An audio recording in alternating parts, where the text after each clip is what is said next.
तर आता तुम्ही जे करणार आहे प्लॅनिंग ते गावाला सांगा की ह्या पद्धतीने इचलकरंजी शहराला आम्ही पाणी पुरवठा ह्या दिवसापर्यंत सुरळीत करणार आहे, आठवड्यातनं 2 वेळा देणार आहे. त्यापूर्वी दसऱ्या दिवशी सांगितलं की त्यावेळेला की इथून पुढच्या काळामध्ये 1 दिवस आड या शहराला पाणी देणार आश्वासन दिलं होतं. या इचलकरंजी शहरामध्ये तर ते पाण्याची पूर्तता झालीच नाही.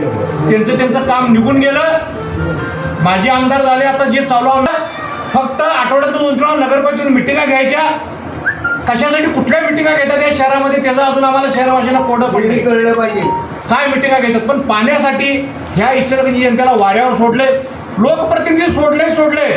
पण तुम्ही अधिकारी लोक मगाशी बावस्कर साहेबांनी सांगितल्याप्रमाणे आयुक्त ह्या सगळ्यांनी मिळून या वेटीला धरायचं काम इचलकरंजी शहराला केलंय. पण आता इथून पुढच्या काळामध्ये हे पाणी चांगलं शुद्ध म्हणजे भरपूर नसतं. पण 2 वर्षापूर्वी 22 कोटीचं काम त्या मुंबईच्या पार्टीला बोंबलून सांगितलं आम्ही देऊ नका म्हणून. त्या माझ्या आमदारांनी सांगितलं की जर कमी पडलं तर मी जनता बँकेतनं पैसे देतो. त्या कॉन्ट्रॅक्टरचं अजून 9 कोटीचं काम व्हायचं बाकी राहिलं.